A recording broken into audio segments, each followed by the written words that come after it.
గ్రహదోషాలు పోలేదని, పోయేటట్టుగా చెప్పే వాళ్ళ దగ్గర మీరు చేయలేదని మిమ్మల్ని అనొచ్చు, మేము సరిగ్గా చెప్పలేదనొచ్చు. కానీ వాళ్ళు చేసుకుంటున్న దోషాల వల్ల ఎన్నో సమస్యలు వస్తున్నాయి.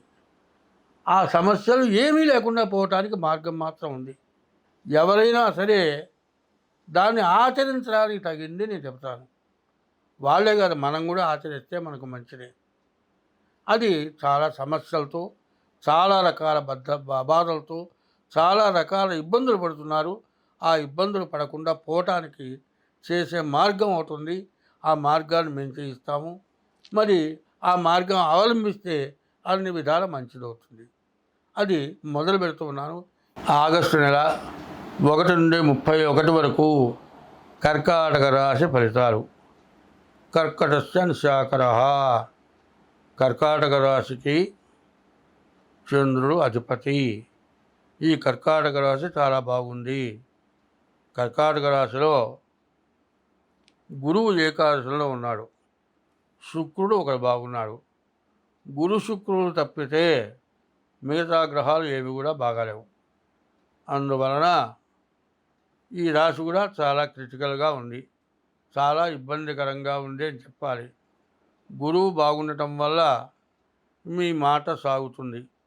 శుక్రుడు వల్ల మీ కార్యక్రమాలన్నీ జరుగుతాయి. కానీ విద్యార్థులకి విద్య దగ్గర సమస్య, వ్యాపారస్తులకి వ్యాపారాల దగ్గర సమస్య, మరి విదేశాలకు వెళ్ళే వాళ్ళకి పాస్పోర్టు రాకపోవచ్చు. తర్వాత రాహు వల్ల మీకు రావాల్సిన డబ్బులు రాక ఇబ్బంది జరుగుతుంది. కేతు వల్ల అనవసరమైన సమస్యలు, గొడవలు రావడానికి అవకాశం ఉంది.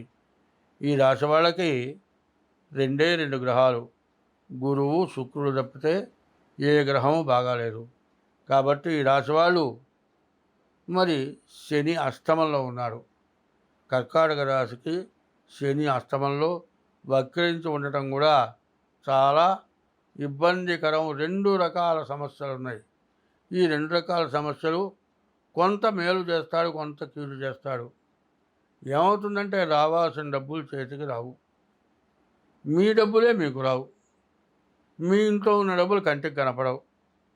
ఇంట్లో డబ్బులు పోయినాయి అంటే పోలేదు, ఇంట్లో డబ్బులు ఇంట్లోనే ఉంటాయి. నీ అవసరానికి డబ్బులు దొరకవు. ఈ డబ్బులు కనపడకపోయేప్పటికి ఏమవుతుంది, ఇంట్లో వాళ్ళు ఎవరన్నా గాజేశారేమో అనుమానం, కానీ ఎవరు గాజేయలేదు.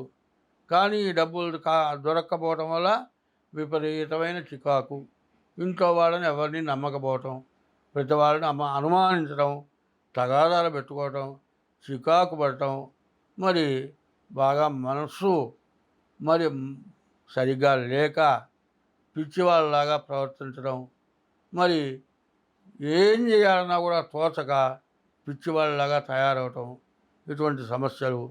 తర్వాత మీ అవసరానికి తగినటువంటి డబ్బులు దొరక్కపోవటం, వేళకి తిండి ఉన్నా కూడా తినలేకపోవటం, మనశ్శాంతి లేకపోవటం, ఇవన్నీ కూడా ఈ రాశి వాళ్ళకి చాలా కష్టతరంగా ఉంది. కాబట్టి ఈ రాశి వాళ్ళు ఎంత జాగ్రత్త పడాలి అంటే చెప్పటానికి వీలు లేనటువంటి పరిస్థితులు కనపడుతూ ఉన్నాయి. అయితే ఈ రాశికి ఒక విశేషత ఉంది. ఈ కర్కాటక రాశికి చంద్రుడు అధిపతి కాబట్టి పూర్వజన్మలో ఎంతో పుణ్యం చేసుకొని పుట్టారు. కాబట్టి మిమ్మల్ని ఏమీ చేయలేవు. ఎందుకంటే ఇత్తడి బెందే ఉందండి, దానికి బంగారపు నీరు ఊదించేటట్లయితే చిలువ అనబడుతుందా? చిలువ పట్టదు.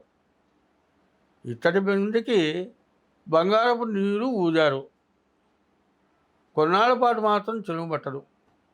ఎందుకంటే బంగారపు నీరు ఊదినటువంటి పుణ్యం.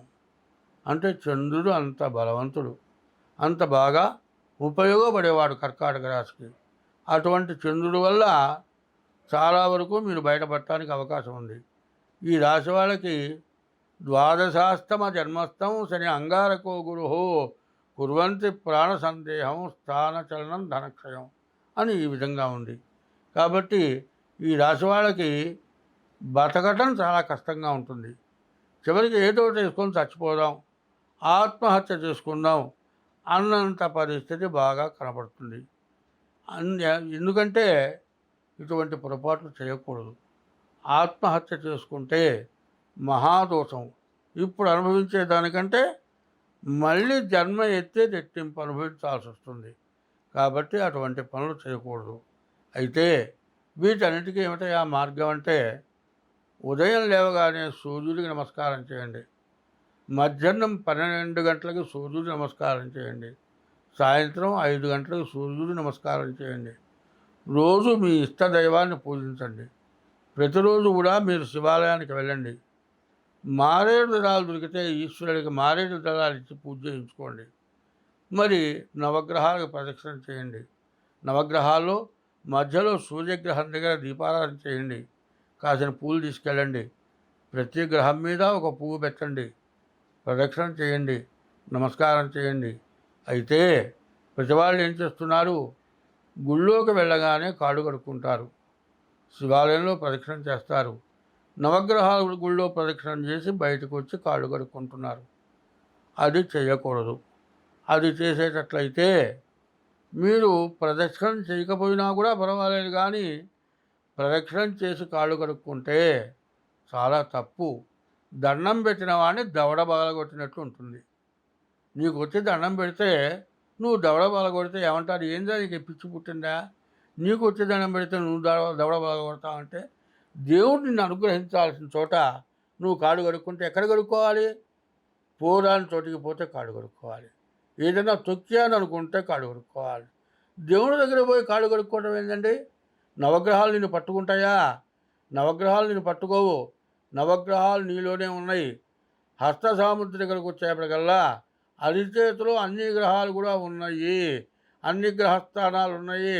శని పడతాడని మధ్య వేలు శనికి సంబంధించిన వేలు, ఆ వేలు తీసేసుకుంటావా? అట్లా కాదు. కాబట్టి నవగ్రహాల గుళ్ళోకి వెళ్ళి వచ్చిన తర్వాత కాళ్ళు కడుక్కోవద్దు. ప్రతిరోజు సూర్య నమస్కారాలు చేయటం, ప్రతిరోజు కూడా మీ ఇష్టదైవాన్ని పూజించడం, నవగ్రహాల గుళ్ళో శివాలయంలో ప్రదక్షిణ చేయటం, ఇంకా బియ్యపు రవ్వ పంచదార కలిపి మరి పుట్టల దగ్గర వెయ్యండి. ఇంకా మీ జాతకం చూపించుకోండి. మీకు అన్ని విధాలా బాగుంటుంది. స్వస్తి.